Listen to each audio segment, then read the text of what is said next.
and today we are going to look at coordinate geometry. I have drawn my Cartesian plane and labeled my points A and B. A are the coordinates A 5 and B -4, 2. The first thing we will look at is the gradient. Now the gradient is the change in the y values divided by the change in the x values. And what do I mean by the change in the y values? It's simply y2 minus y1, and the change in the x values, x2 minus x1.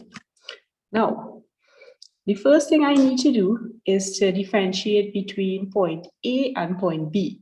And the way in which I'm going to do it, I'm going to label A x1, y1, and B x2, y2.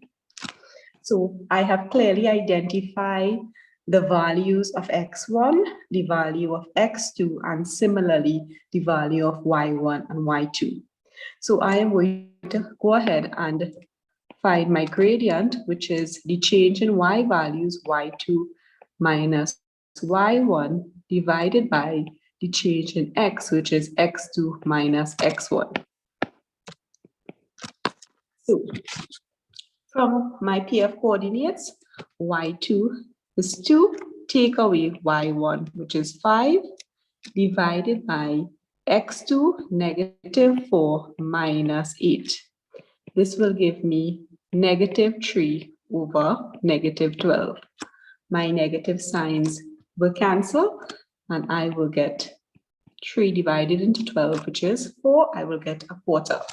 So here I have clearly shown how to find the gradient of a straight line AB. The next objective of our class today is to find the midpoint of the line AB. Now, the midpoint is simply the average of the two x values and the average of the two y values. Keeping in mind that I have already labeled point A as x1, y1 and point B as x2, y2, I could go ahead and put in my values into my formula and find the midpoint. So x1 is 8, x2 is -4. So 8 plus -4 divided by 2, and y1, 5, and y2 is 2. So 5 plus 2 over 2. Now, when we are working out directed numbers and we have two different signs to be multiplied, the result is always negative. So when we have positive multiplied by -4, I will get negative 8 minus 4 divided by 2 and 7 divided by 2. 8 take away 4 is 4, and 4 divided by 2 will give me 2 for the x and 3.5 for the y. So I can go to my graph and find the point 2 on the x-axis, and we are going all the way up to 3.5 on the y.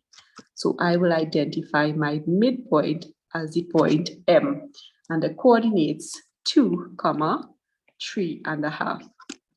My third objective for today's lesson is to find the length of the line. So I have the coordinates of A and B already labeled. So I will put in my values, and the formula for the length of a line is the square root of the x, the difference in the x coordinates squared, plus the difference in the y coordinates squared. So 2 is my coordinates already labeled. So I'm going to just put in it in the formula. x2 is -4, x1 is 8. So this would be -4 take away 8 squared plus y2, which is 2 take away 5 squared. This will give me -12 squared plus -3 squared. And whenever we square a number, we multiply it by itself. So negative 12 multiplied by negative 12 will give me 144. So whenever we square a number, whether the number is positive or negative, the result is always positive. So I will get the square root of 144 plus 3 squared, which is 9, which is the square root of 153, which is 12.4 units. So here I have worked out for you the length of the line AB, which is 12.4. So we have found in today's class the gradient, the midpoint, and the length of the straight line. So join us next time where we look at the equation of a straight line.